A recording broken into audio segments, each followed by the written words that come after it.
The Paracave Podcast, proudly brought to you by major sponsor Jack's Pale Ale, exclusively available at Parramatta Leagues Club, Shannon Cooney from Glenmore Park Realty, BTZD Clothing, and the official media partner of the Paracave Podcast, the Parramatta Times.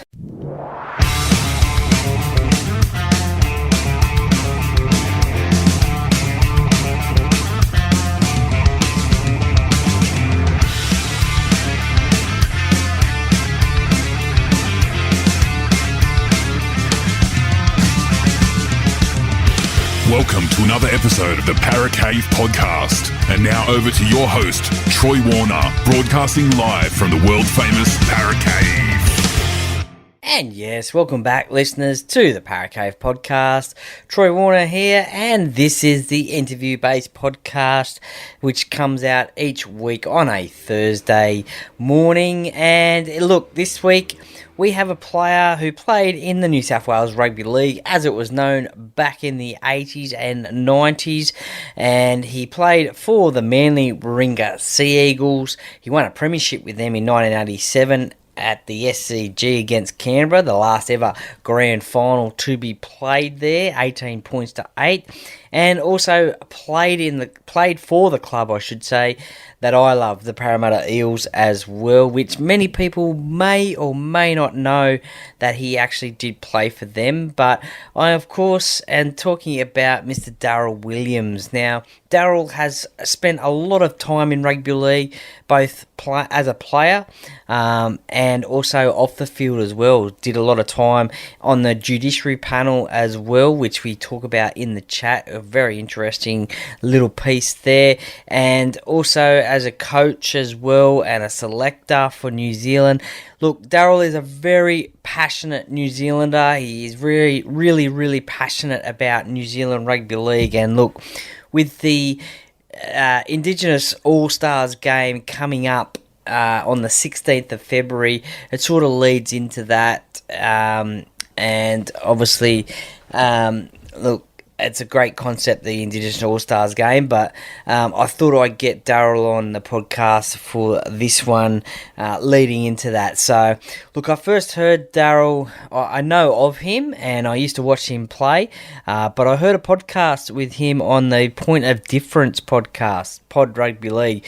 Check that one out on Instagram and give Dave a follow on that one. He's doing some fantastic stuff there. So I really enjoyed the chat with Darrell there, and thought I'd get him on my podcast as well. So look, some of the things we talk about, obviously the grand final, his career in New Zealand before he came to Australia, playing for New Zealand as well, again, especially against the likes of Australia. Tough time with injuries as well, Darrell had, and tough time with injuries. As I said, we talk about the judiciary as well, his time on that, some of the big cases that he was on as well, which is really pretty interesting as well. Look, we've got a couple of listener questions as well, some from a couple of former teammates as well, some great stories there. Obviously the Common League questions and also quick top 10 and the set of 6. So much to get through. Look, it is a long chat, but I really enjoyed it. I hope you do too. And I'm really happy to bring this one to you. Thank you very much for all the support that I have with the listeners here as well. I really appreciate that. And look, again, this couldn't be all done without the sponsors. Jack's Pale Ale, exclusively available at Parramatta Leagues Club. BTZD Teamwear, check them out as well. Shannon Cooney from Glenmore Park Realty, you can catch him on 0421 588 445. And also the Parramatta Times, the official media partner of the podcast. So you can check the podcast out on Apple, Spotify, and also now YouTube as well. So there is also a podcast feature on YouTube as well, so you can listen to the audio on that. And any videos that I do, I will try and put them onto YouTube as well. So if you'd like to watch the interview with Darrell or any of the other guests that I have on via video, they'll be on the YouTube channel as well, as well as some shorts and interesting little features as well. So you can catch that. Please subscribe to all of those if you don't want to miss a thing, and I really appreciate the support. But anyway, look, as I said, I know this is a long podcast, so look, that's enough of me talking. So as Hindy says, get a beer, coffee, whatever you want. Sit back, relax, and enjoy, and let's get straight into it. And today on the Para Cave podcast, I've got a very special guest who played 98 games in what was called the NSWRL, now the NRL, but also represented New Zealand on 21 occasions, also a premiership winner with the Manly Warringah Sea Eagles, but also played with the club that I love, the Parramatta Eels, which we'll get into a little bit later. Welcome to the Para Cave podcast, Mr. Darrell Williams. Hey, Troy, thanks for having me. Good to be here. Not a problem. Now, growing up in New Zealand, was rugby league always the favourite, or because we hear that usually rugby union is the number one sport over there, with rugby league, I guess, gaining a little bit of momentum, but was it more rugby league than rugby union? For me, coming through in the 70s, it was all rugby union. Seriously, I don't think much has changed. Naturally, the Warriors have a presence, and their success this year has put the limelight on them and taken a bit off the rugby side of things, and in particular the All Blacks. But it was a very rugby-centric game, and the way New Zealand was at the time, a lot of rugby got a foothold in a lot of doors that were slammed shut on rugby league. Which rugby union were part of. They shut most of those doors. And it was bad to the point that you had to make decisions at school around your year 10 and year 12 years to either play rugby or play league. You couldn't play both. The schools wouldn't have it. And with our school system, there was a year after year 10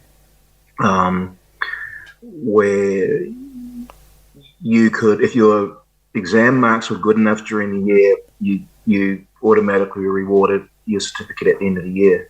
Okay. If you're average, then you had to sit it. And a lot of league guys, and a lot of rugby guys had an automatic entry right into getting their certificate. And if the league guys didn't turn their back on rugby league and play rugby, they had to sit it. So there was that sort of bias going on. And in a lot of different other forms as well, which is what ultimately turned me off playing rugby, because I played rugby first. Yep. Then I dabbled in a bit of league because my father became involved in league. And then I was playing in my early teenage years, rugby and league. And I was fortunate to play in good teams on both codes. And it was that sort of attitude from rugby union. The fact that they actively stopped any media around rugby league. Okay. I didn't like the one-sided nature of it, and losing your freedom to choose. Why can't I play both? Yeah. And why am I the bad guy if I go and play rugby league? Yeah, for sure. Well, we're glad you chose the rugby league path. That's for sure, 100%. Now, I believe growing up you were actually a Manly fan before you joined them in 1987. Is that right? Yeah, it did, and it made a big difference to my career aspirations. At 15 in New Zealand, there's a annual rugby league tournament, which picks a under-15 New Zealand schoolboys team, and typically they toured Australia and played. I believe it was the combined colleges teams, and I wasn't aware of what that meant in your system over here, but we had a good team. We went through undefeated, and I think it was the first time the Kiwi team had done that. We had 2 unofficial tests, which we won, and that was in 1978. And Manly won the comp in 78. Along the way, we went to their club rooms for a lunch, and I was converted straight away. I liked they had white jerseys with maroon stripes back then, Pioneer Stereo. Yeah, were their sponsors, and I mean that stayed with me forever. And when I got home from that trip, I said to Dad, Dad, that's the team I want to play for. So with that in hand, it gave me something to aim for, and it sort of separated me from a lot of good players I played with because I had that aspiration to want to succeed and to ultimately get over here. And I think that kept me on track. In the years, the years ahead of me were the years where typically you leave school and get a job, or you go out drinking and smoking and all that. So it gave me my father the opportunity to use that to keep me disciplined and away from bad influences and to do extra training and all that. And that was the difference for me. Who were some of your favourite Manly players growing up watching them? Well, I was either a fullback or a centre back then. Yep. Probably in my earlier days I was a fullback. So Graham Eady was my hero. Yeah. Him, Mick Cronin. Okay, yeah. Well, so my centre pairing was Cronin and Rogers. Yeah, classic. With Graham Eady at the back. I mean, those were the three, because I was a back, those were the three players that I followed and admired. And, to even be able to be to their standard, was what it was all about for me. Yeah, phenomenal. Well, before we get into how you got to Manly in Australia, you had a pretty successful career in New Zealand, playing rugby league at the Mount Albert Club. Tell us a little bit about playing for them. Well, made a good club, and because our colours are the same as Parramatta's. Oh, well, there you go. Blue and gold. We have That's my New Zealand team then now. There you go. A lot of great players. We had a lot of good people in that club that really understood rugby league. And it was my dad's former club, so that was the connection for me. It was a little way away from where I was living at the time, but it was to keep that side of things going on. They had their traditions, and they were successful. So I needed that. I needed to go to a good club that played a good brand of football, and knew what footy was about. And the parts that I didn't really enjoy was that they also trained hard to achieve success. Yeah. Which was a lesson around, you've got to work hard for what you want. Yeah. And they were a good mix for me. And I think they won 15 plus premierships. Yeah, wow. In their time. And I was in 4 grand finals with them and won 3 of them. Yeah. So before I came over here in 87, I won the New Zealand equivalent, and I've got to say the standard of football was really good back then. Okay, yeah. We drew big crowds, and we were making little inroads into club rugby and with the style of play, and with rugby league in New Zealand had graduated out of a bit of gratuitous thuggery into playing with skill, and to the best of our ability anyway. So that was where I was grounded in the rigours of senior football, because I got there quite young. I think I was 18, I turned 19 in my first year, which back then you were considered young. Okay. It's not considered young these days. No, but we're 40 odd years down the track. So it was good, and it really did set me up for success to become a Kiwi player. And from there, be noticed to be good enough to come to the Australian comp. What was it like playing against the touring English and Australian sides? It was daunting. I mean, I was from the age of 15. I was a fan, and I was one of the few kids in my area that got the Rugby League Week, which was my Bible back then. Yep, pretty much a lot of people's Bible. Yeah, I knew every player in the team. Half of them would be up on my walls, and I knew I wanted to be, if I was good enough, I wanted to be there. So to then read and watch these guys on TV, and next minute you face the prospect of playing them was always, it was a challenge, and that's where you get separated again. It separates the men from the boys. So you either rise to the challenge or you don't. And it was really, okay, here's the stage that I wanted to be on. Yeah. You got to perform. So, I did my best, and after a few test series against the Poms and against Australia, Manly noticed me and signed me after a series in 86. Yeah, well, let's get to your international career, playing 21 tests for New Zealand, because that's how you got noticed to come over to Manly. What was it like to start off your test debut at Ellen Road, Leeds, against England? Yeah, well, that was my first tour away, and it was a long tour. Those were 3-month tours back then, two Yeah, 2 months in England massive. and one in France. So it was an eye opener. It was an eye opener in a lot of ways, like culturally, being in a different part of the world and in older countries. It really gave me a perspective around how young Australia and New Zealand were in the greater scheme of things. So it was fantastic for that, to play against some really old heads in England, to play in their conditions, which were a little bit similar to New Zealand. Okay, yeah. Lush surfaces, lots of rain, lots of mud. That was good. So, I was close to making my debut, and Graham Lowe elected to the third test. And, whoever won the series, and we ended up in a draw. Yeah. And he like when I went to Manly, he put me on the wing in my first test. And we were going through our transition. The older guys were starting to get to that stage where they needed to be moved on. And so, it was there for me to eventually become a fullback. But it was starting on the wing first and keeping out of trouble. Yeah. But it was a big crowd. Allen Road's soccer ground, Leeds soccer ground. It was a huge ground. And it was great to be a part of it and sort of spectate a little bit from the wing. And again, at another level, up again from club football with Mount Albert, it was a real eye-opener around, again, what you've got to be to succeed at that level. So it was great. Well, no doubt one highlight would have been the win against Australia in 1987, 13-6 at Lang Park, because at that time pretty much Australia dominated rugby league, but the Kiwis got a win, and that was the only time that you beat them during your test career. Yeah, it was, unfortunately.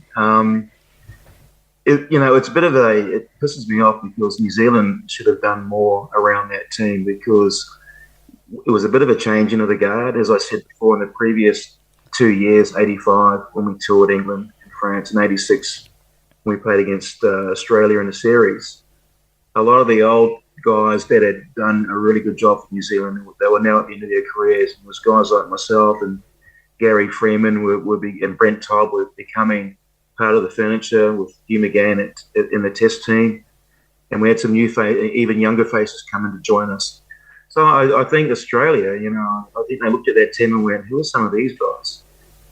And there was a little bit of hero worship from our younger guys. Okay, yeah. I was seasoned around test football and winning grand finals in New Zealand, so I had a bit of experience in that side of it. But we had guys from outside of Auckland, which was the dominant league area, and they were stargazers, and if they could have got autographs on the field, they would have. That was a bit hard playing with some of those guys that were a bit starstruck, because it affected them, I believe. Okay, yeah. I think they lost their confidence and, became spectators rather than guys trying to play for a win. I'm probably being a bit too critical, but there was a little bit of that going on. So that 87 win, Australia still picked a strong side. Yeah, they didn't definitely take it easy on us, but I just think they took their eye off the ball a little bit when they looked at our team and went, this should be easy. We just have to turn up. And, we kept them scoreless for almost 2/3 of the game, I think it was. Yeah. So that was good, And Australia, I've seen Peter Tunk since that game and said, geez, we got you. And he goes, I can't believe you guys didn't go away. Because normally by halftime, we've done a job on you. We've ragdolled your forward pack around the field and beat them up. But not only did you fight back, you hung in there and you didn't go away. And, good on you.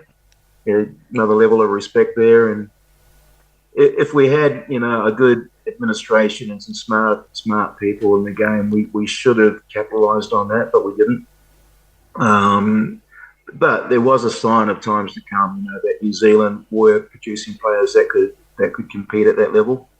It was a matter of getting more players into the Australian comp. And, when I got in the next year, I got there that year, got to Manly that year, Brent Todd was here Freeman was here, and there was a trickle of players, and then the band burst open. And now you've got a playing demographic that's 50% Polynesian almost. Yeah, that's it. Well, probably one autograph you probably didn't want to get on the field was that of Wally Lewis and that tackle in 1989. Well, he autographed my chest. I think I've still got an indentation. What happened there? That comes up on highlight reels during the test matches, but does it still give you nightmares? It does, because everyone gives me so much grief about it. But yeah, look, there was a close series for us in '89. The second test in Rotorua, they beat us convincingly the first test in Christchurch, and then the second test in Rotorua, it was only a try in it, I believe. And we beat ourselves. We made so many mistakes. It was hard to win. But we were there. So in that third test, we had a real sense that if we could just hang in the arm wrestle, for a decent amount of time, we could be there. I think we got to 40 in all at one stage. And they scored a try or two tries on us, one pretty late in the game. So we were there. So it was frustrating. But during that series, we had a player called Brendan Tudor who would... he was a machine. In his first test, you don't see it on camera, but after his first 4 tackles were all head-eye tackles. If he'd been up before today's judiciary, he'd be out for life. Then off camera, after the 4th penalty, I went and grabbed him and said, "Mate, calm down," because it was his first test. I said, "You need to calm down. Don't piss these guys off more than you need to," because Bozo had picked a big pack. Yeah. And he told me after the game, he said, "A good big man will always beat a good small man." And, I was watching from fullback. Our forwards were out-muscled, overpowered, and outsized, but they were as brave as anything because they hung in and kept fighting, against the odds. And it was a little bit unfair to see that, but Brendan thought, well, this is the way I'm going to try and go about business, and that's not the way you win test matches. And so I think it was either that test or the second test, he kneed Fatty in the head. Well, he basically held his head in place as he got up to play the ball and kneed him in the head. That would be a life sentence in today's judiciary. 100%. And I would know because I used to be on the judiciary. But I think Wally's story is that he thought I was Brendan when he put the shoulder charge on. Okay. So, whatever, Wally. What he didn't know, and what a lot of people didn't know, is the extent of my knee injuries at the time. And I took a ball off from a penalty. It was a little move that was to play out wide, and I don't know why Kevin decided to pass the ball this time because he never usually did, but he passed it to me, and because I had dodgy knees, I couldn't sidestep. So I saw Wally in front of me. I don't think he was winding up for that sort of a tackle, but he's timed it to perfection. Because as you would in that circumstance, you lower your body a little bit to try and rise up and bump him off. Okay. And just as I've gone down, he's hit me with the best shoulder of all time. And I don't know what he was thinking after that. He's jumped on top of me and got a sneaky little elbow. Yeah. I think I was already in Gaga land by then. But he actually woke me back up because I think I was stunned. Yeah. I'm on the ground, and Wally had this little bit of crap in his game where he'd do things like this because he did it in the first test to Gary Freeman. He jumped on top of me, gave me a little elbow, then he tried to rip the ball off me, and I could feel the tugging at the ball, and that sort of snapped me out of my dreamland. Yeah. And so, we're having a little wrestle. He was trying to wrestle the ball off me, and I'm holding it. So eventually the referee calls the play. Thank God. And, I've still got the ball. And Wally's looked at me going, "I thought you were unconscious." I went, no, fuck you. But what I hate is on the TV coverage, Darrell Eastlake's yelled out this big, big voice, "He's killed him." And then the vision stops, and all the replays we've had subsequent to that, you just see the hit, because it doesn't make for good TV to see me standing up to play the ball. No, they just want to see the hit. The trainer came on because he thought I was dead as well. He's come on to squirt water on me, and I hated that. I just told him where to go. I said, "Don't fucking squirt me with that water." So I'm going to get up. I need to get up under my own 15 and look at Wally in the eyes and go, and I said it to him, you might not see it on camera and go, nice shot. But I wanted him to go to see, I was trying to go, that didn't hurt. Yeah. I played the ball and that was that. And that tackle becomes infamous for that tackle. And I managed the pub in Manly for a while. I had to put up with it from every freaking, expert in our public bar. Oh, you're the guy that Wally Lewis smashed. And every now and again I'd have the shits and go, mate, I got up and played the ball. Yeah, 100%. And it's the bane of my existence that it's never shown on TV that I get up and play the ball and play out the game. I'm going to have to find a full-length replay of the game, I think, and... Oh, yeah, I need it. Do me a favour and play it 100 times, will you? No, we'll do. Do you have a favourite moment from representing New Zealand? Is there one moment, that either on-field or off-field, with a teammate that sticks out for you? Look, it was just, being proud to win that game. In the 86 series, in the third test, I scored 2 tries in that, playing off the wing, and that was always a feat, to score against Australia, who were the best, by far.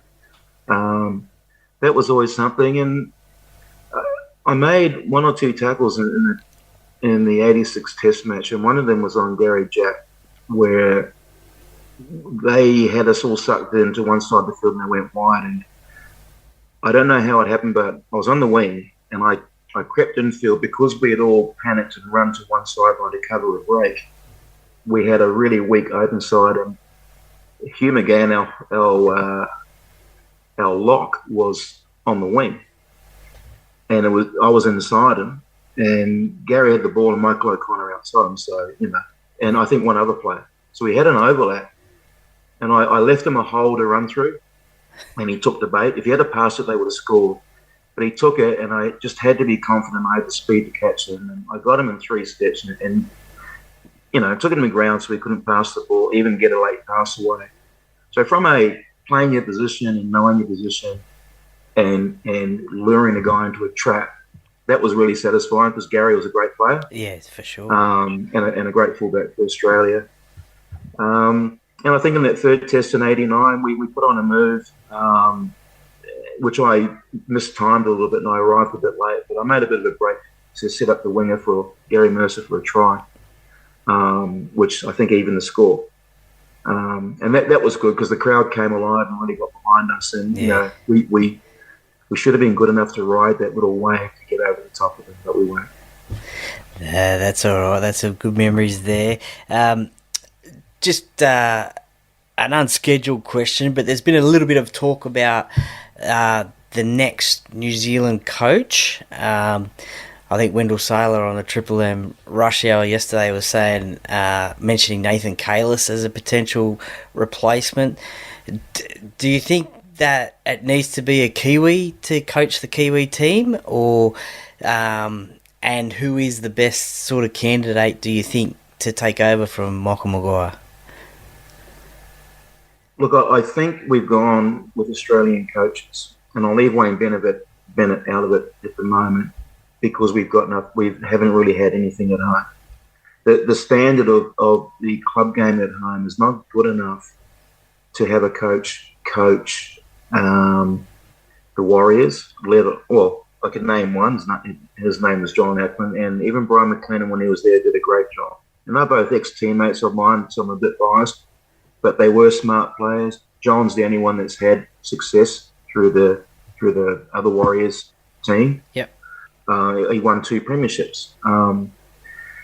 But again, we haven't had the right people in New Zealand Rugby League with foresight and the smarts to understand what our game is about and who the right people are. So at the moment, it probably is an Australian coach. Personally, I'd love to see a New Zealand team with a New Zealand coach. Yeah. Beat an Australian team with an Australian coach. Yeah. Until that day happens, we'll have to look elsewhere. When Wayne Bennett came in and co-coached with Steve Cooney, there were two different styles of people straight away. Stephen's a great bloke, had a great career himself, but his style was I believe, too soft for what was needed.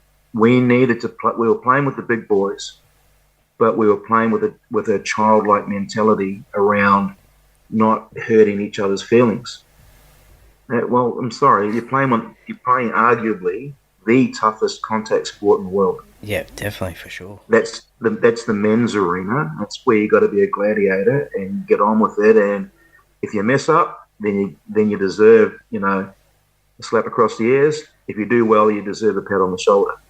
You got to live and die by that credo, because there's no prizes for coming a close second.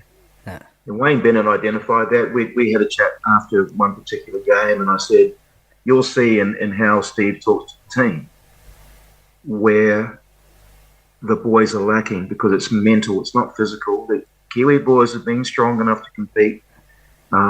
They've been tough enough and all that. We definitely lack skill over the years, because the New Zealand system is a physical one. They reward the physicality more than the skill. Yeah. And that's the problem we have with the Big Island kids playing in New Zealand, where a coach gets lazy and says, pass it to the Big Island boy, and he runs through everybody and scores. We actually create pretty tough and smart white guys, because they've got to learn how to combat that. Yeah. How do I go about this? And and then we don't look at them, the way we should, and we don't develop them the way we should. So these big guys come over to New Zealand. I'm not outing Fui Moimoi here, who was at Parramatta, but because this is a Parramatta thing, I'll use him as an example. He was a wrecking ball in New Zealand, and he was a wrecking ball against, anyone else bar Australia, because Australia knew what it took to be tough, physical and skillful. He got over here and he pretty much had to learn at Parramatta how to play the game properly.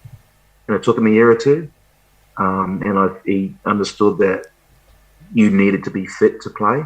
Yep. Yeah. Just if you play for 5 minutes, that doesn't mean you've trained for 5 minutes. Yeah, that's his favourite saying, isn't it? Yeah.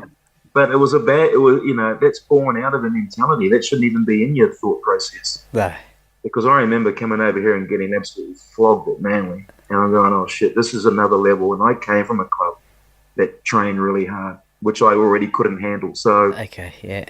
Wayne said enough words to instill in the guys a mental toughness that this is how you use your physicality. It's no good using it for 10 minutes. You've got to use it for 80, because you're playing an 80-minute game.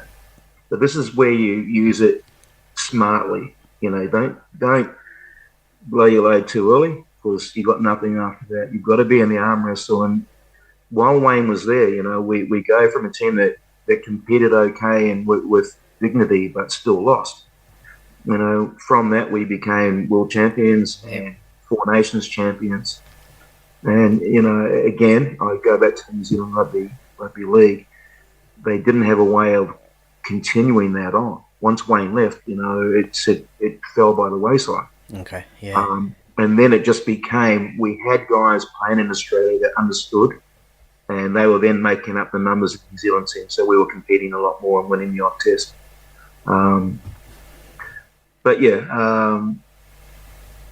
As far as a coach, I don't know. I think Nathan's been looking at it. I spoke with Nathan quite a few years ago about what he wanted to do, and because I was also a selector for the Kiwis at one stage. And, yep. Maybe he is one day, but until a Kiwi can put his hand up and he's given the opportunity and the resources. There's a guy called Christian Wolf, he's coached Tonga. Yep. I don't know if he's contracted to Tonga, but unfortunately the island countries don't have a proper program, which, the Rugby League world governing body should be looking at. Yeah, definitely. Expending some money down that way. But yeah, either we develop these guys and help them get into the Australian system as assistant coaches. Look at Webster. Yeah. He was an assistant coach, and look at him now. He's going great guns. And at the moment, if he was allowed to, I would. Mark Robinson shouldn't release him to coach New Zealand, because he needs it for the Warriors. But he's obviously hit a button and hit the right chords with that Warriors team, who will make up a lot of the New Zealand team. Yeah. He's got the formula right. So that's the type of guy we're looking for. Yeah, no, that's it. He did a great job last year. Hopefully he can do another great job this year coming up. All right, let's get to your club career in with Manly.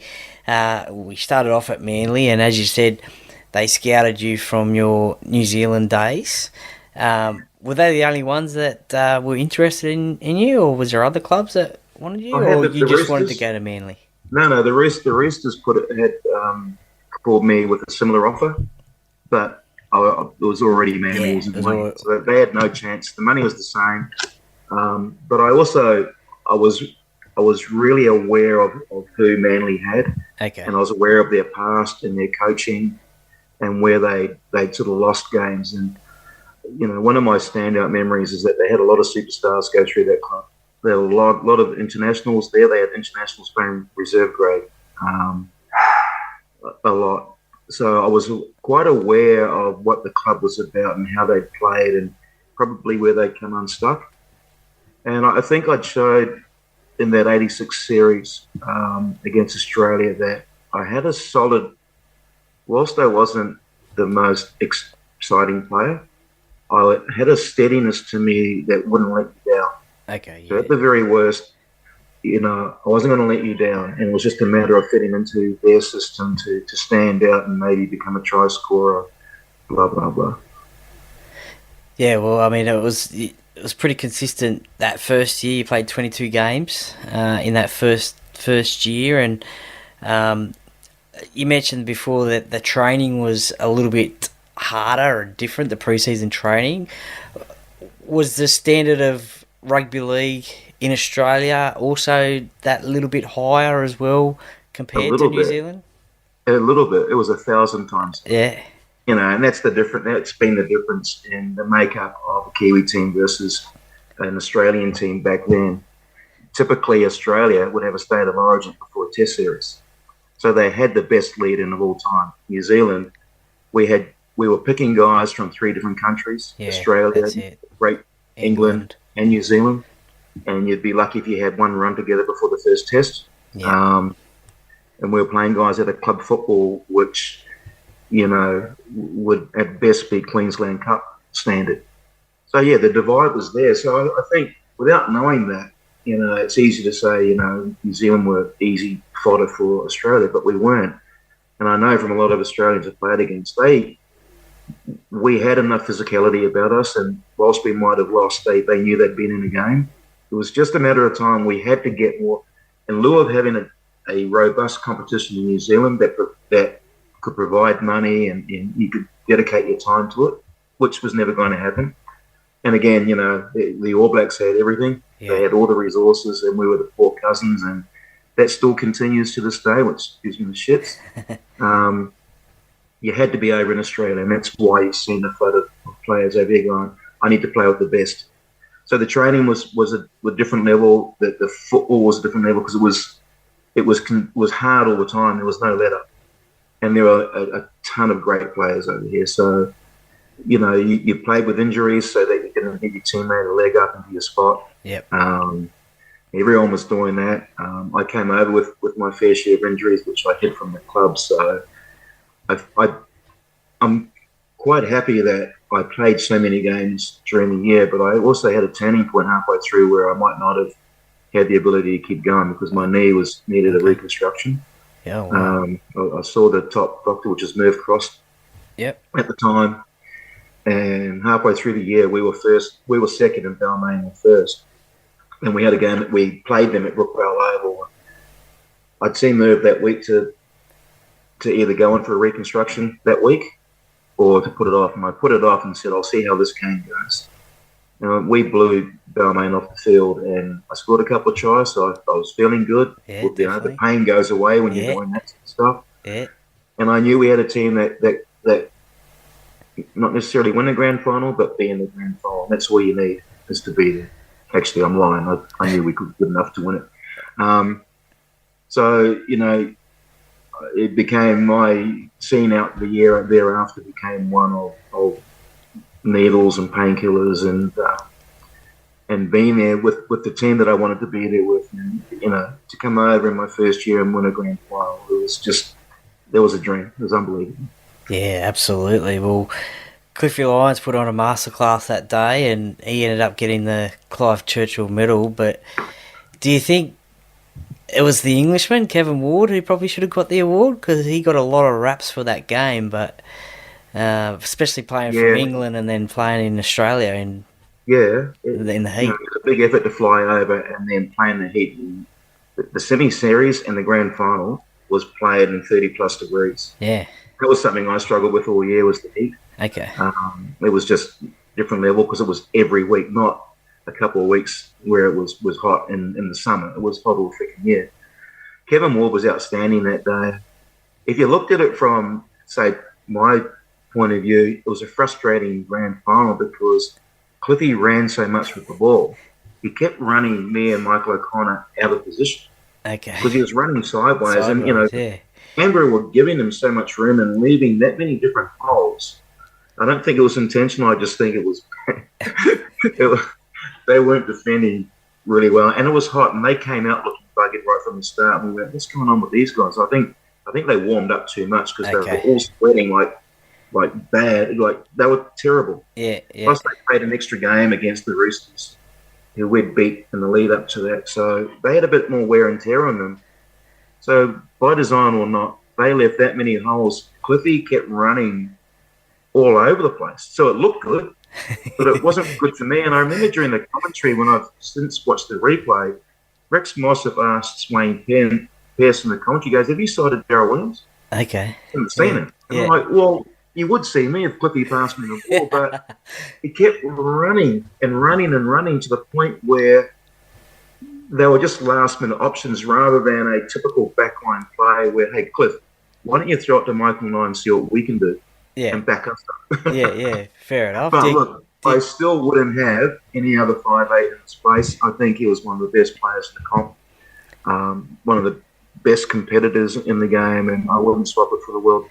Nah, definitely. Do you remind him every now and again about that? No, running not too sideways?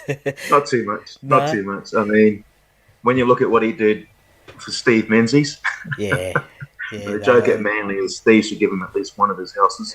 Yeah, that's it, definitely. Cliffy made that club and ran that club, that team for so long, despite who was coaching. A lot of times it was a Cliff Lyons show, and I think he's. When they talk about great 5'8", and it's one position where there have been a lot of them, I actually think he should be a little bit higher up that ladder than he's normally given.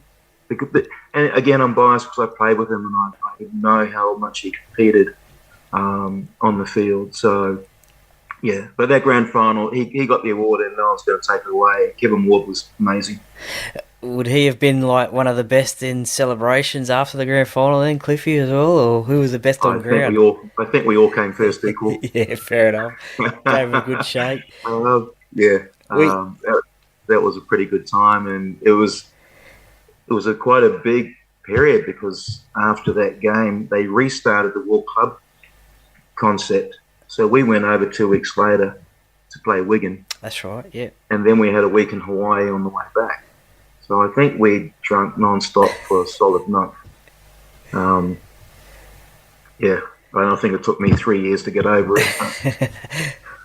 Sounds like a good time to me. Well, your captain that day was Fatty Vaughton, and probably a lot of people see him as the funny man on TV, on the footy show, and but what sort of a player was he? Because he represented Queensland, Australia, and obviously a premiership winning captain, and as I said, people see him on the funny side, but what sort of a player was he? Look, he backed up. He can get away with being funny because to have any sort of credibility, especially in rugby league, you got to be able to play the game. And this is where the Kiwis get it wrong. In Australia, you can either play the game or you can't play the game.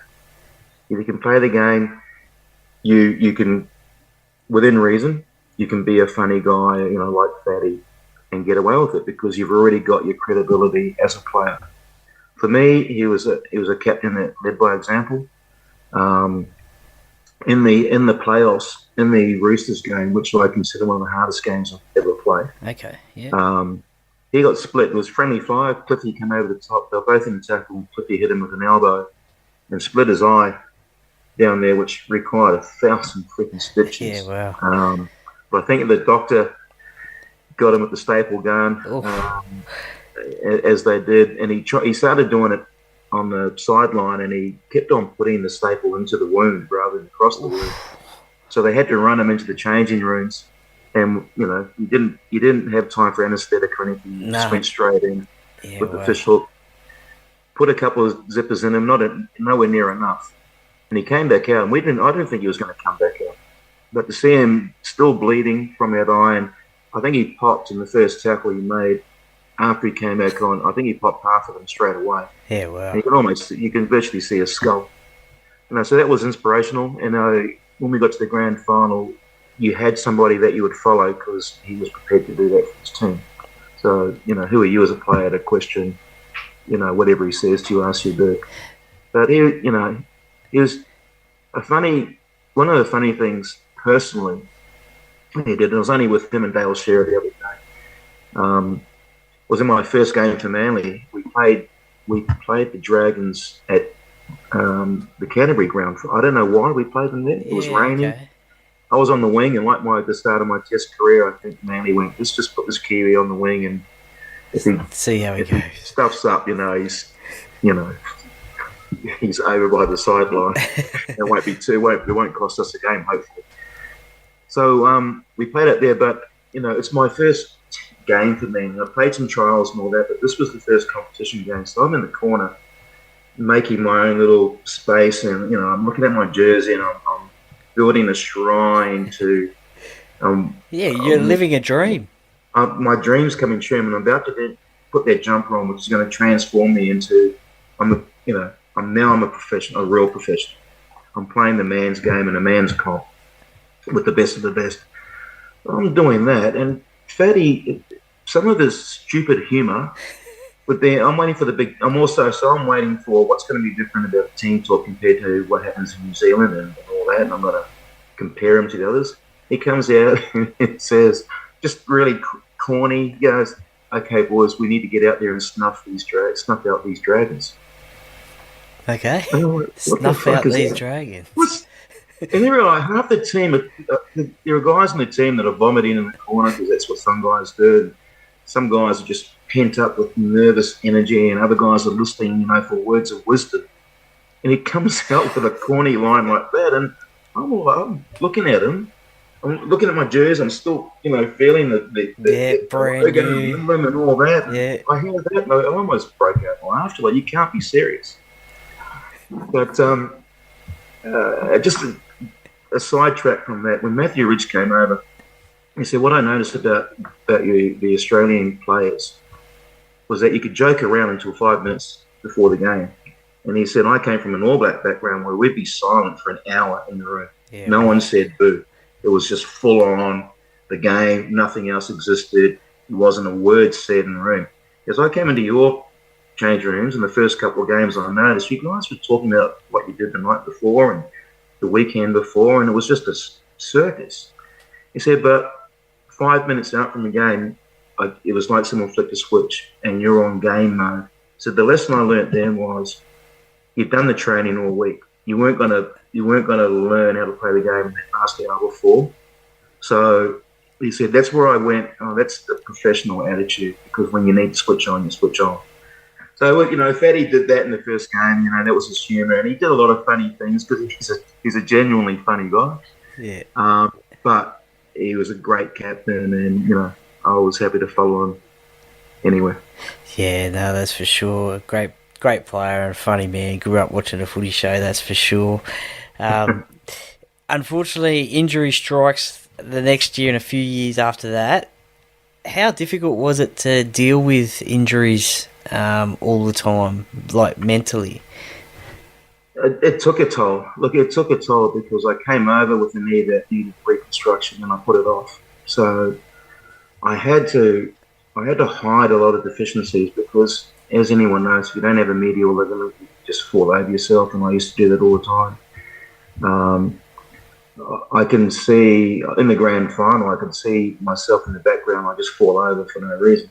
And I know that my knee's given away, and luckily no one was paying any attention to that. And I had Bozo a Cliffy little was bit. probably running across the other side of the field. Yeah, well, once again, Cliffy's gone from one side to the other side, and I'm in no man's. I'm backing up for no reason. And yeah.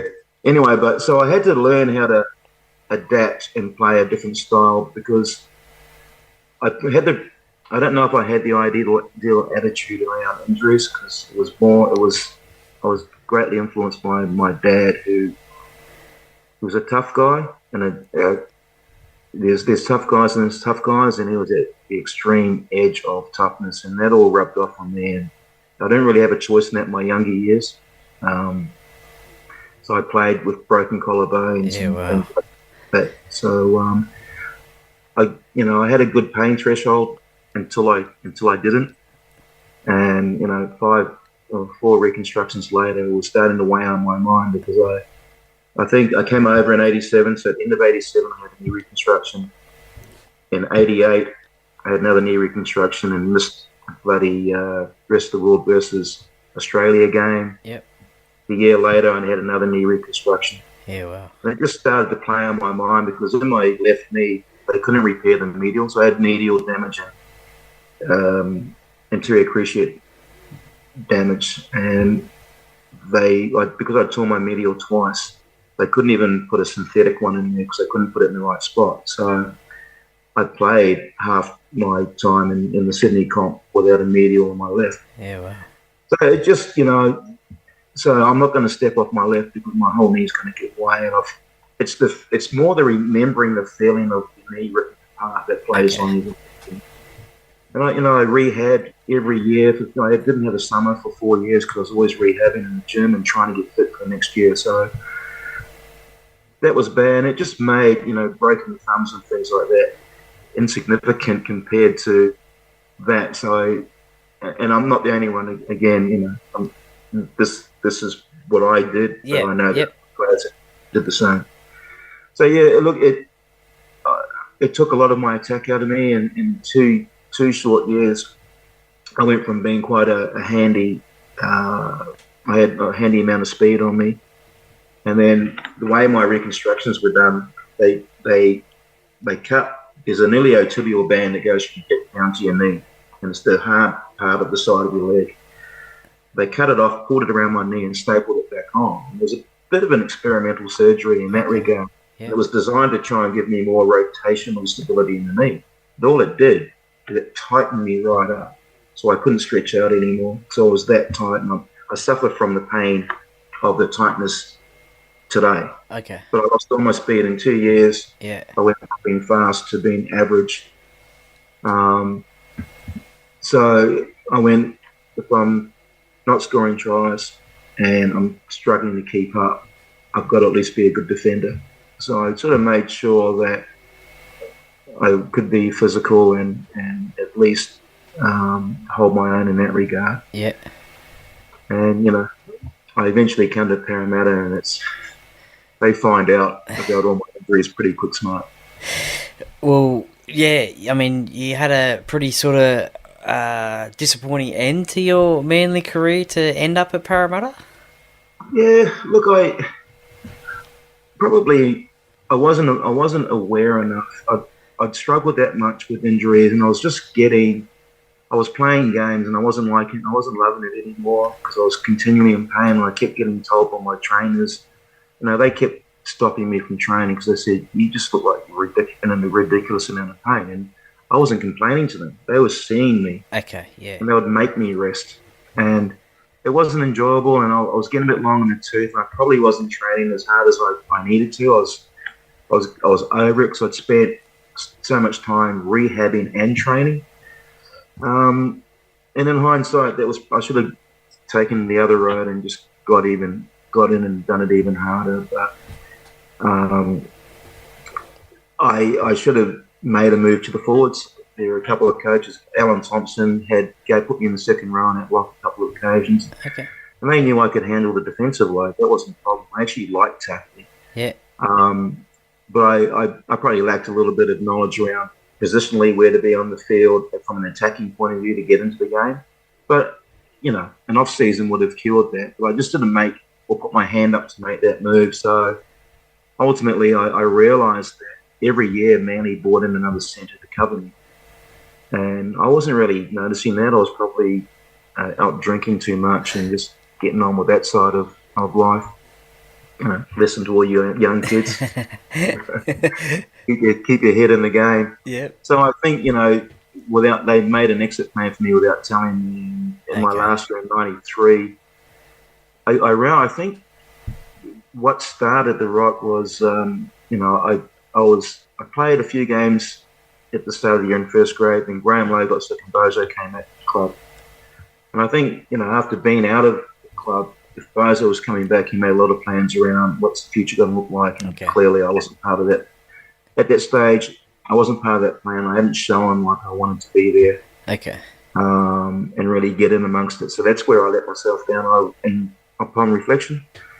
And then I'm starting to play reserve grade and coming off the bench for first grade, but I'm coming off the bench in second row, lock, wherever. And that was okay. And I was going with that. My home life was changing. I was, getting married and talking kids and all that. And that sort of was a new side of life. So, yeah, '93 was rough because I ended up, in my last couple of games, the first grade side were on the road to the semis and the reserve grade side were as well. Okay. Yeah. And I think with 2 games to go, or 3 games to go, we played Newcastle at Newcastle. And I was fine and everything. And just before the game, my knee locks up on me. And what it was I had so much, it wasn't cartilage anymore because all of that had worn away and broken off. It was actual bone rubbing on bone and bone fragments floating around in my knee that were jamming it, and I couldn't straighten my legs. So I go out for a game with 3 tons of strapping on me, which is just crap. So I take that off, and I was just a passenger, and they replaced me. After the game, that little bit of bone or cartilage, it worked its way free, and I was able to move around again. So, so I'm back at the Leeds Club and having a couple quiet ones, and then maybe a couple of loud ones. And then I think they looked at me and went, "Well, hang on, you couldn't play, and now you're okay." But because I had a reluctance to talk about my injuries and what was wrong, they might have been. I'm giving them an out because I got to, I'm a bit dirty on the club. But I've got to be fair. Anyway, we go into the next game. We needed to win by a margin to get in the semis. So I think it was top 5 back then. Yeah. And I get put on with 2 minutes to go. Oh, what the hell's that? We're winning by 30. Yeah. So I had an attitude about that, and I tackled a couple of West players fairly strongly. And I don't know if I'm the only one, but I got sent off after full time in a game that we won quite handsomely. Went to the judiciary and I got off. Yeah. And nothing was said. Then I run out. Then we play the semi-final, and I can't even get on. And I'm not even on the bench for first grade.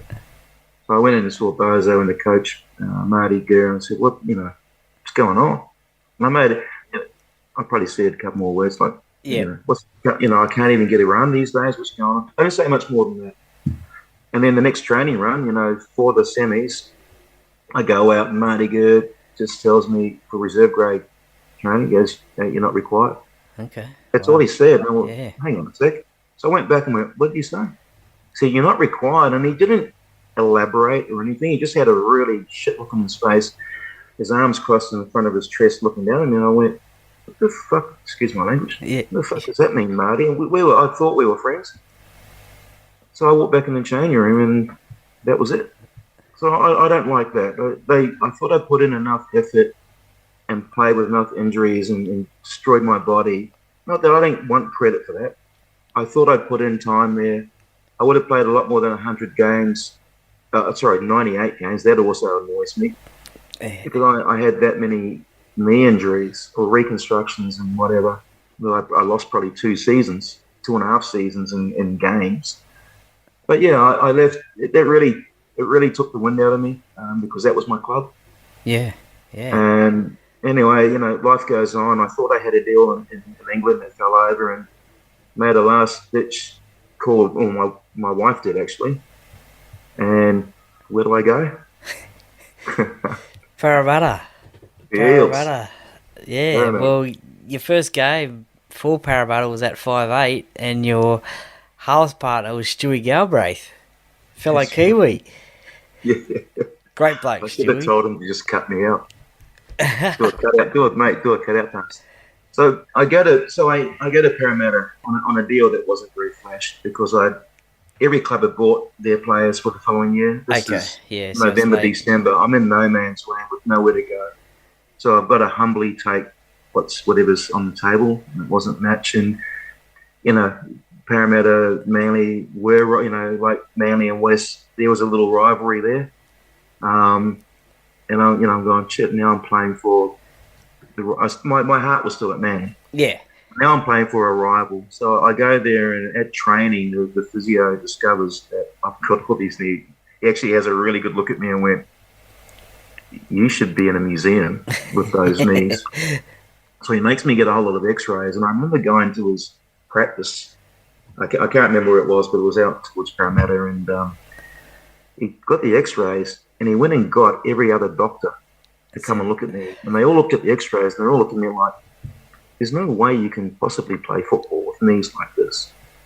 And they had me lying on one of the beds with my legs from my hips down, leaning over the edge of the table, and my knees aren't dropping. My legs would fold under me, and they weren't folding under me. They were just straight, like a corpse, I suppose.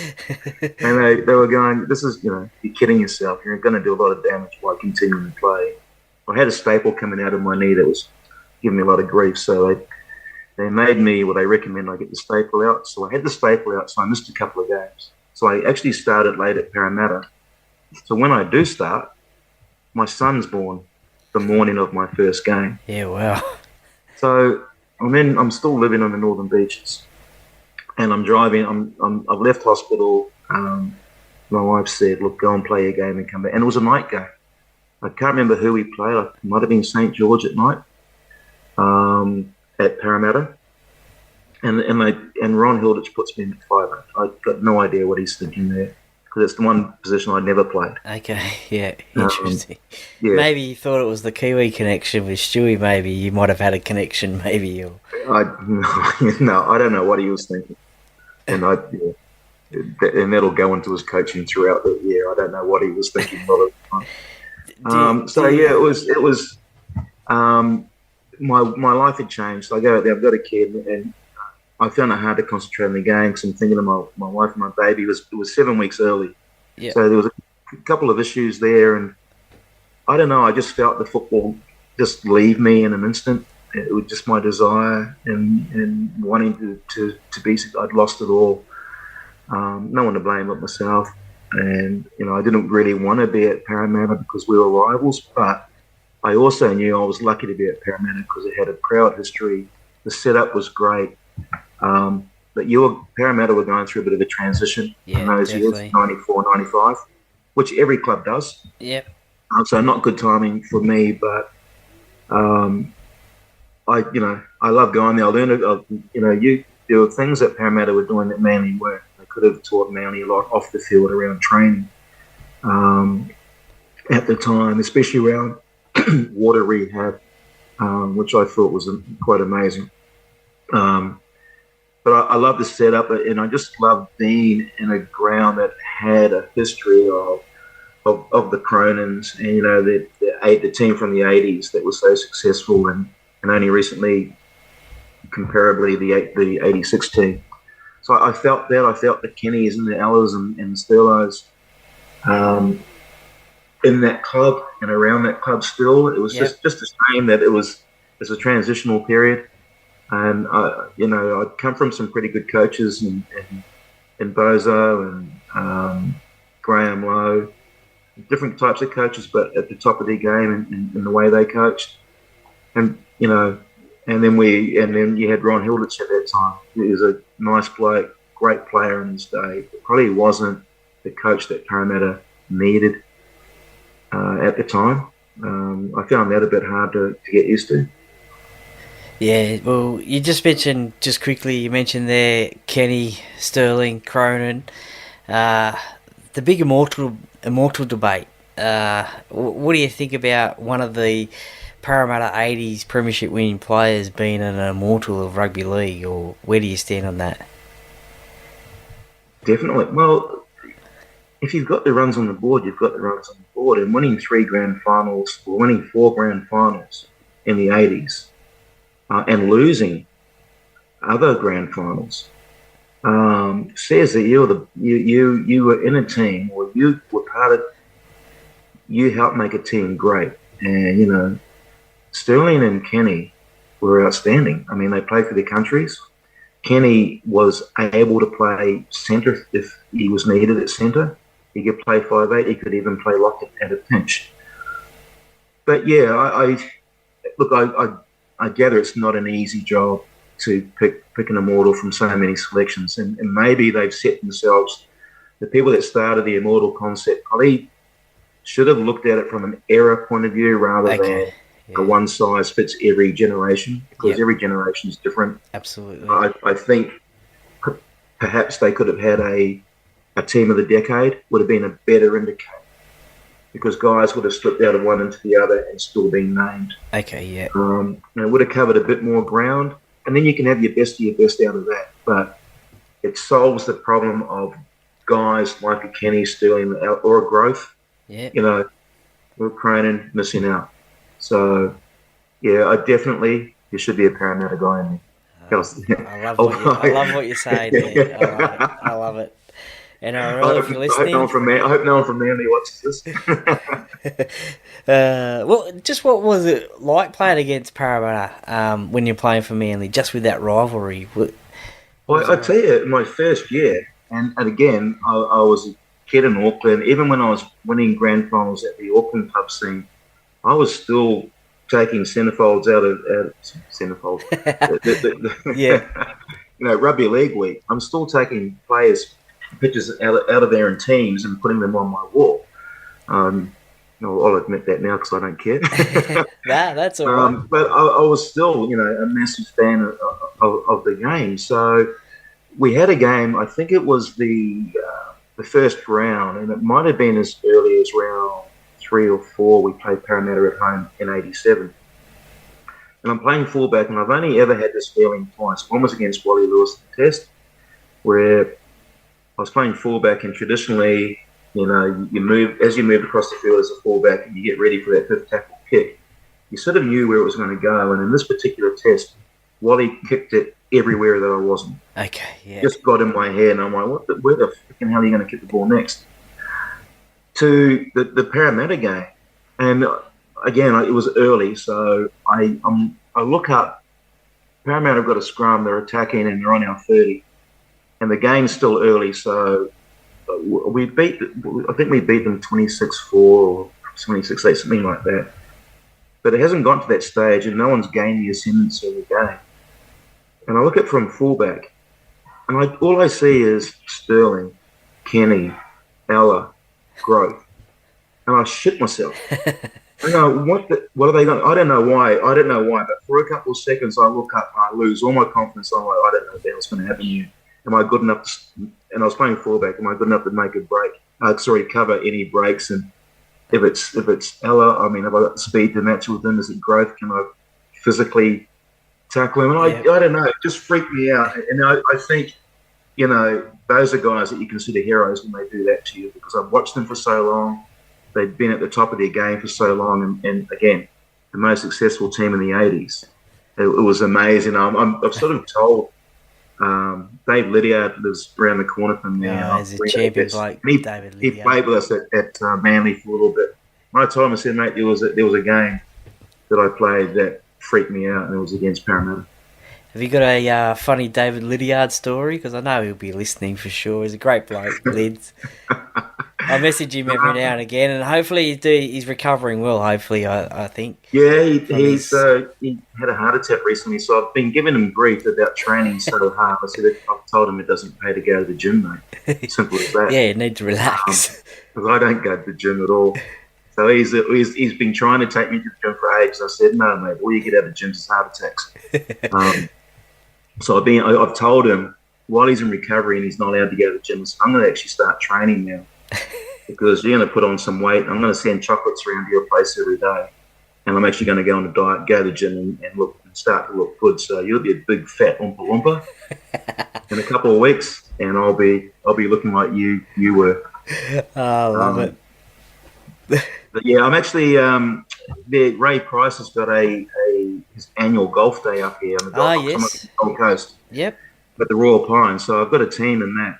Oh, do you? He's on your team. So, Anyone my brother and I and Fatty. Okay. Still haven't worked out who the fourth is going to be yet. Yeah.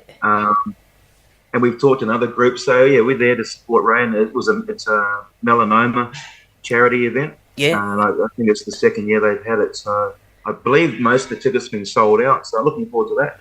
Oh, that's great. I'm glad you mentioned that. That's, I mean, obviously I'd love to get up there and play myself, but being down here in New South Wales, but certainly great to give it a shout out and a bit of a promotion there. Is it March or is it February? March the 11th. Okay, yeah, there we go. March the 11th. Well, by the time this comes out, there'll be a bit more promotion as well. So, it's a good day, and I like. I've played a lot of those days, and it's always great when you're playing a day that's for a significant charity, and for the money to be put to good use. I know Parramatta come up here quite often with their old boys reunions. Yep. So there's a lot of. It's a very Parramatta friendly place up here in the Gold Coast. Absolutely. So maybe I should identify as an ex-Eel every now and again. And, well, I think your number's number 700. I think on the players list. I think up there. There you go. Just quickly, after your playing career, you mentioned there that you're on the judiciary for I think it was about 15 years or so. Yeah, I was. What was the biggest case that you think that you were on during your time? I know the Darrell Williams case. Oh, yes, with the Mark O'Neill incident? Yeah, that's the one. I try remembering the Balmain player's name. It was Mark O'Neill. So Mark gets Danny with a forearm on the way down. The referee's completely missed it. And it was a decent forearm. If it happened in this today, it'd be a couple of weeks easily. Okay. Anyway, Danny gets up, plays the ball, takes a couple steps forward, and just king hits him, and gets him with a good one. So from the early look at it on TV, you go, that didn't look good. But the way the case was presented, what we found, the idea around the judiciary, so it was a Super League concept. And when the game came together as the NRL, the Super League style of the judiciary was retained, and the other one was discarded. And the reason, what we had now after a lot of years under Jim Comins and every other judiciary chairman before that, you didn't know what you're up for and what you'd get. So it was really hard to prepare a defence and go on there. And, the game's becoming, there was a lot more on the line in terms of revenue for the clubs, as well as the players, missing out on money if they were wrongly suspended. So with the Super League system, they made it a point system so that you knew what you're up for, you knew the charge and the grading that came with it, and you could prepare a proper defence. But you could also have a look at those points and consider that it might be more prudent to take a guilty thing. And my only issue with the points thing was that there were discounts for an early plea of guilty. Okay, yeah. I actually asked the chairman, he said, look, it happens in court. If we didn't have the facility for a player to plead early or guilty early, we'd be here till midnight every 3 nights a week. And conversely, on the other side of it, there was loading for repeat offenders, which should be the case. Okay. So we retained that system. So with Darrell Williams, it became a bit of a points game. The clubs were really aware then, and it became quite strategic. And we allowed a lot more witnesses in. So with the Williams case, I think it was the Melbourne Storm at the time. Yep. He was playing for. Yep. They brought in an expert medical witness. So typically, we arm ourselves with a medical a competent medical person to either counter the argument where he can, and it's a real showing of judging the case by the facts rather than what you. I'm not a medical expert as a player. I could be in a lot of ways, but I'm not. Yeah. So we have all this, and so they started presenting all this expert medical advice, and I think there were more than 3 people that were involved. So we had to rebut. Well, not me. I'm impartial. I'm on the panel. The commissioner who lays the charge was a guy called Jim Hall, and he ran a really good show. He has to come up with a counter argument to their argument. So we hear all of it, and right at the end, Darrell Williams' defence team asked for Nathan Gibbs to do a phone-in and give his version. And what he says opened up a massive can of worms, because he tried to portray Williams suffering from PTSD. Okay. So hang on, we've all sat back, and the chairman, who was a district court judge, sits back and he's like, oh, hang on.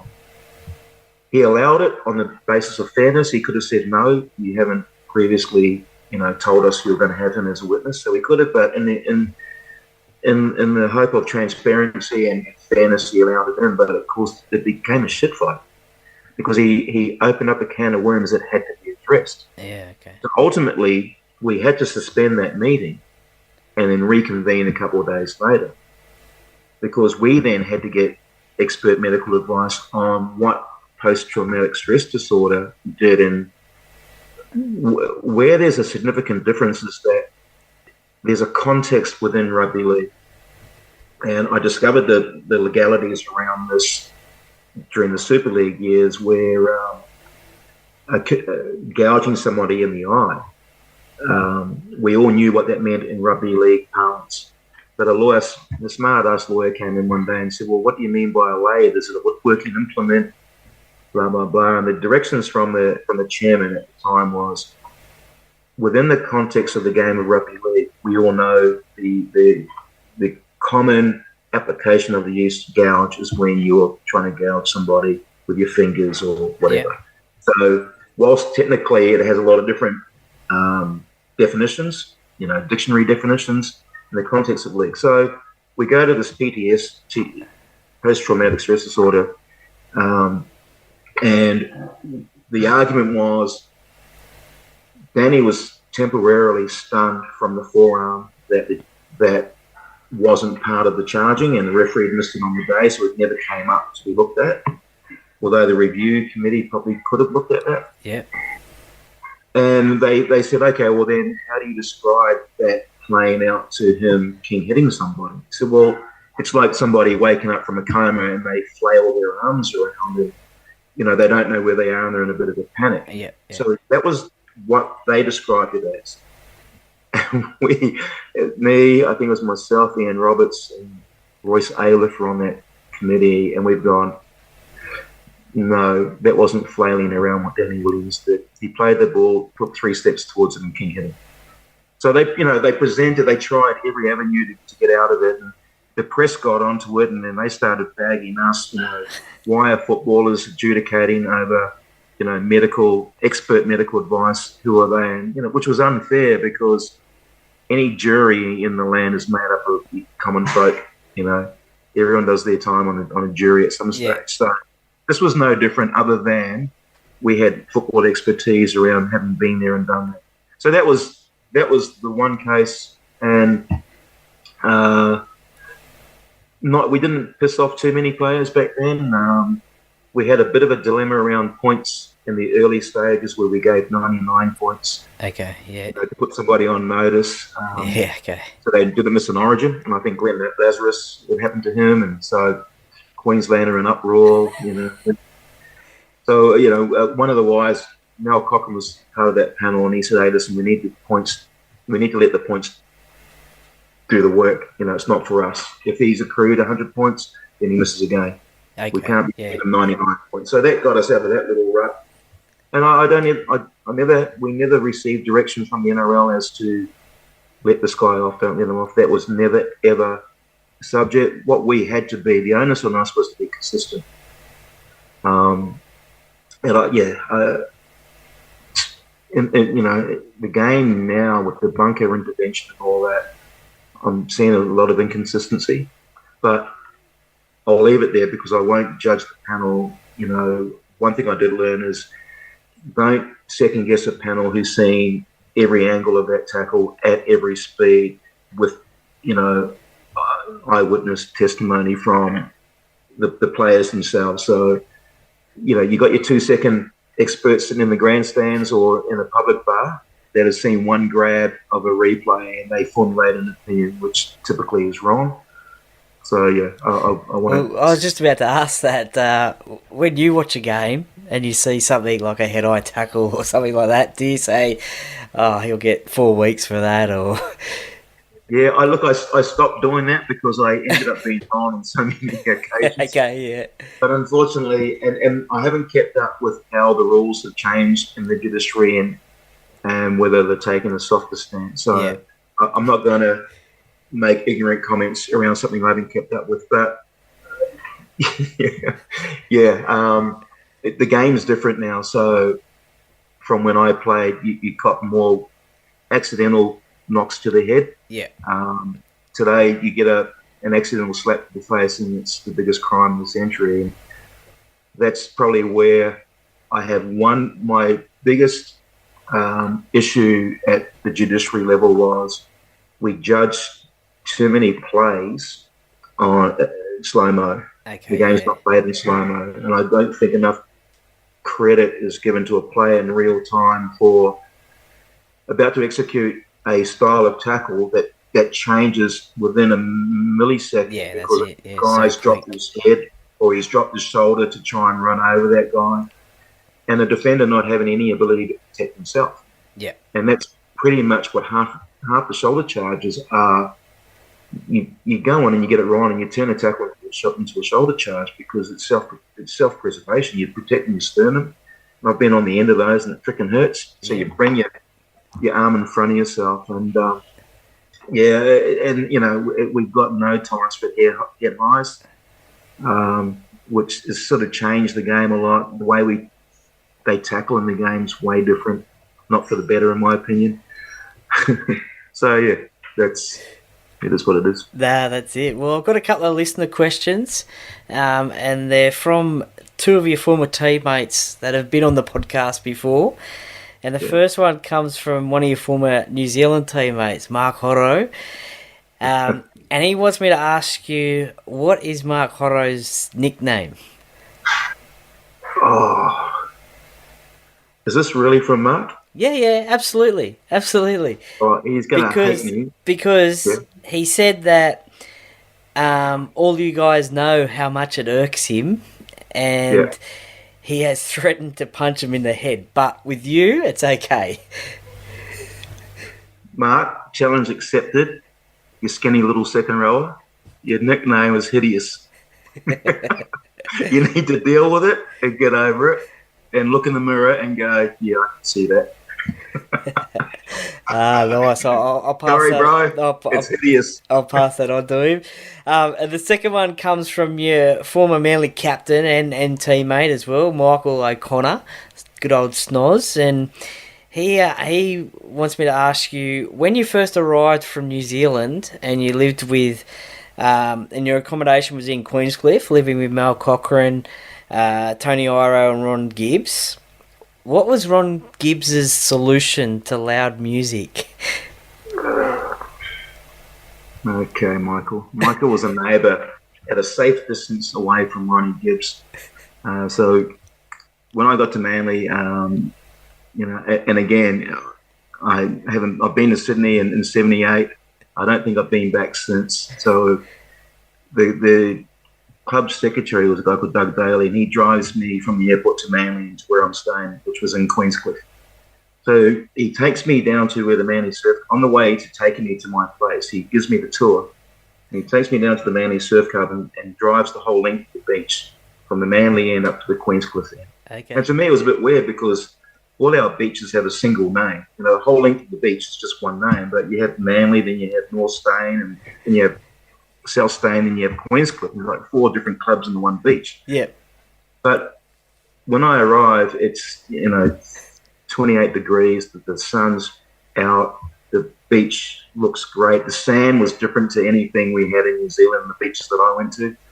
I'm looking at that, and I'm looking at a few other attractive parts of Manly, and I'm going, oh my God, I'm in heaven. Yep. When we get to the end, before you go over the bridge, and Doug turns left and a right, and he goes, "You live here."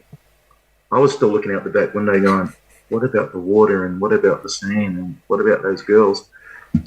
So I knew God had put me in a special place. Yep. We may as well call it God's country, eh? Well, that's what some people do call it, yep. Yeah.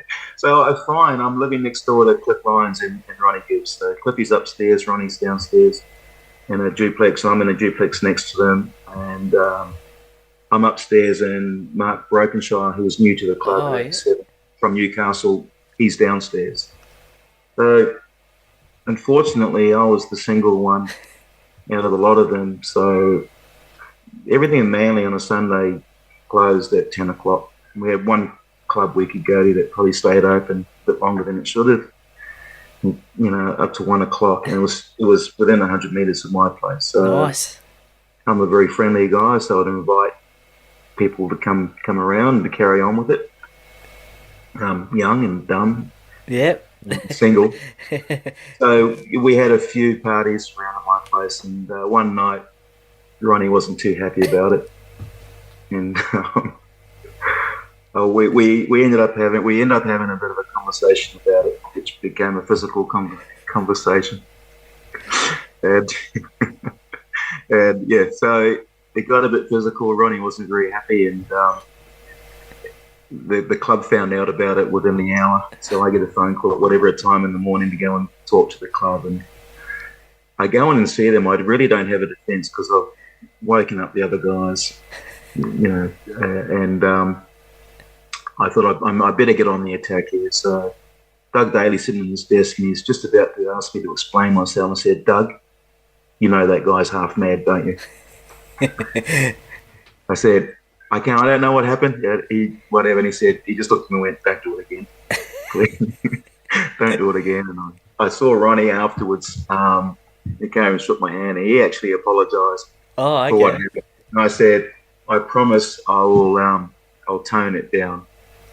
So I actually did the opposite, and they became all-nighters after a while. And he just learned to live with it. But I think he hated the fact I was having fun. He was married, and unlucky to be here, Ronnie. So yeah, thanks, Snoz, because Snoz is around the corner, and he would come and leave before Ronnie even got whiff of who was there. Everyone was potentially in the firing line. Smart. Yeah. Well, I mean, yeah, that's a great story. Great player, Ronnie Gibbs. I used to love the way he played Rambo.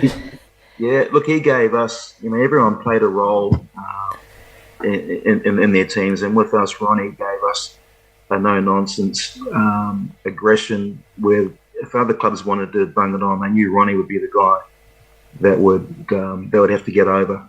And then Kevin Ward brought that to us as well. He really gave a legitimacy to our forward pack. So yeah, Ronnie was good, and he was such a crowd favourite. He was a bit of a Jekyll and Hyde dog, Ronnie. He had some madness in him, but the kids loved him in public and doing autograph signings and all that. He was probably always the guy that everyone ran to because they just loved him.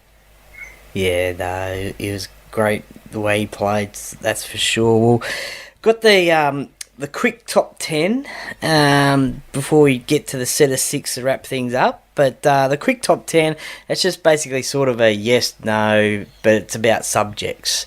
So, Queensland or New South Wales? Queensland.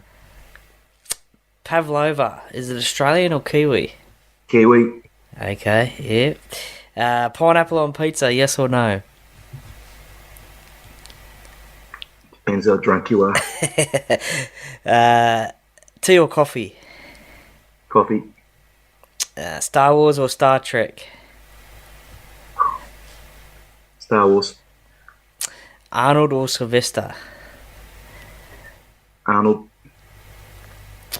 McDonald's or KFC? KFC, brother. Okay, yeah, nice. Well, that last conversation probably answers this one. Morning or night person? It's a bit of a hard one because most of those nights went into the morning. Okay, yeah. Yeah, Nah, fair enough. Coke or Pepsi? Coke. Seinfeld or Friends? Hang on. Pepsi. Okay, Pepsi. Okay. They were our sponsors. Yeah. Not that they sponsored us anymore, but yeah, they were there for a while. It was quite funny when Manly, sponsored by Pepsi, won the Coke World Sevens. Yeah. Back in the day, that was quite funny. Seinfeld or Friends? Jennifer Aniston, Friends. Good choice. We'll wrap things up with a set of 6 questions. What's your favourite sport outside of rugby league? It's become golf. Okay. Not that I'm any good at it, but I want to be good at it. So, and I want to get my game together for this Ray Price Invitational. So, I've always enjoyed playing golf, and I'm lucky I didn't take it too seriously. Otherwise, I'd have far too many broken clubs. Yeah, no, you don't want that happening. Favourite holiday destination? Oh, gee, anywhere there's sun and sand. My kids and I went up to Hamilton Island a lot. Nice. Loved it up there, so I'm easy to please. Yeah, nice. Who would be the most famous person you'd love to meet and have a chat with? Can be either dead or alive. So, oh really? If you could go back and talk to somebody and have a chat with, bring back Elvis. Elvis, okay, yeah, fair enough. I think it was his birthday just the other day. I think. No, I'm not a tragic, so I might have seen something on Facebook. Yeah. Which 3 former players wouldn't you want to be on a deserted island with, and why? Ronnie Gibbs. Ronnie Gibbs, Des Hasler, because he would just think up ways to train. The guy's mad. And who's the other guy? Probably Cliffy, because he'd find a way to play 100 sports. Like somewhere along the line, he'd make up a game of cricket or a game of touch or a game of darts, and you'd just be active. You're on a desert island, you just want to chill out. Piss off Cliffy and let me get some rest. I think somehow, he's still playing something at whatever. Oh, for sure. He'll be playing touch footy somewhere, and he'll just run on in the opposition's 10-metre zone from the posts, and he'll just pass it. He won't run. He'll just stand and pass to somebody short or long and put him in for a try. That's it. He's a freak. What's your specialty dish in the kitchen or on the barbecue? Oh, well, I'd make the best spaghetti bolognese of all time. I'm the only one that's ever had it, mind you. Was that your pre-game meal, spaghetti? No. Always went out and got carbo loaded back in the day. Yeah. It was an Italian dish of some sort. So yeah. Well, you actually did answer the last one just before. Favorite musician or band to listen to? Is there anyone else other than Elvis that you like? Yeah, look, I had a. No, I'm not going to say it. I like listening to AC/DC these days. Oh, yeah? I came over New Zealand being an R&B guy and what have you. And, you guys were so not R&B over here. I had a lot of conflict with some of the boys around different types of music, and I've come to love the headbang bit a bit. And I had a mate that was in the music industry who a bloke called Randall Waller. He actually toured with Shania Twain and came back here and played with Angry Anderson and Rose Tattoo for a while. And in the past, I would never have even listened to that music, but now I'm older and a bit more mature. Yeah. And I'll open up my ears to a lot of forms of music. Yeah, wow. What's your favourite AC/DC song? It was Thunderstruck for a while. Yeah. But I think Back in Black's pretty iconic. But given enough beers, I can listen to all of them anytime. Well, see, there's only so two of Parramatta's, I guess, biggest rivals, Melbourne and Penrith. They've got the good parts about them is they've got good run-out songs. So Melbourne's got Thunderstruck and Penrith's got Back in Black. So I can let that go for I like them for that, but not much else. And previously Penrith was sponsored by Oat Milk, so I don't mind the oat flavoured milk either. So I actually came up with a song for Manly to run out to, and I had my friend Randall. We were talking one night, and he said, Eagle Rock doesn't, and he's a rock and roller, and he goes, it doesn't really do it for me. I said, yeah, but you couldn't take it away. It's a big part of the fabric at Manly. And I said, you know what? And they play it after the game, but what we do need is a run-out song. So I told her there had to be, an anthem of some sort. It had to be easily repeatable so you could engage the crowd in it.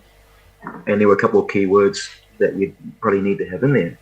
So he came back with his song. And he had another friend of ours called Steve Carfino, who was a basketball player of the Sydney Kings back in the day.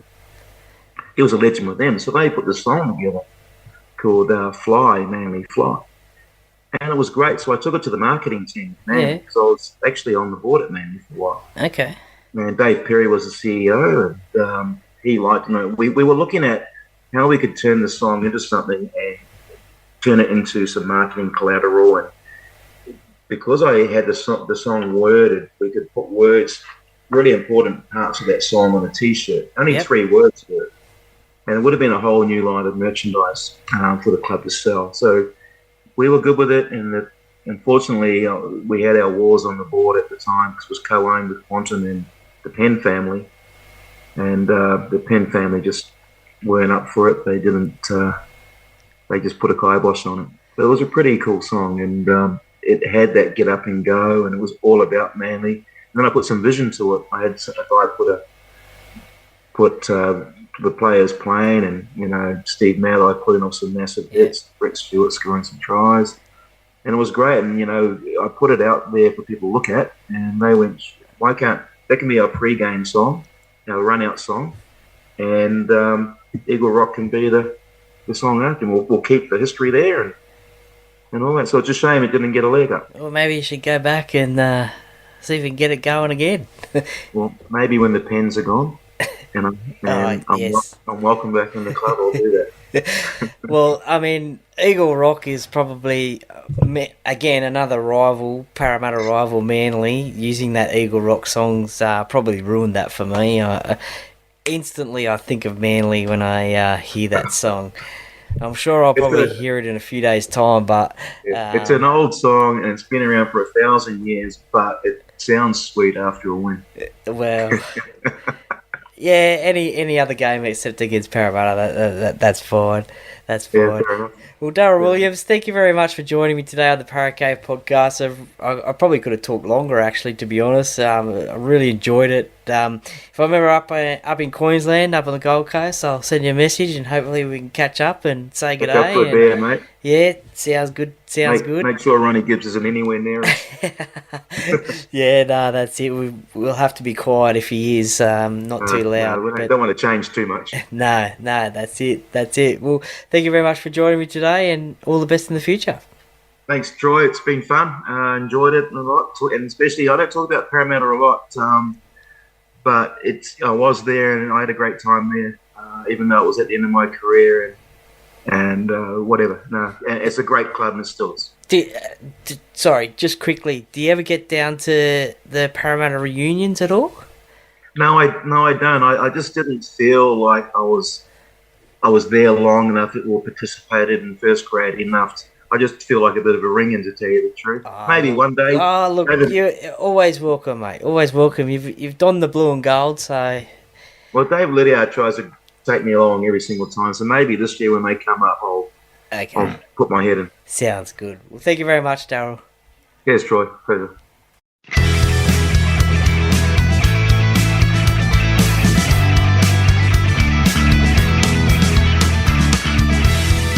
Thank you for listening listening to another episode of the Parrot Cave Podcast. See you next time.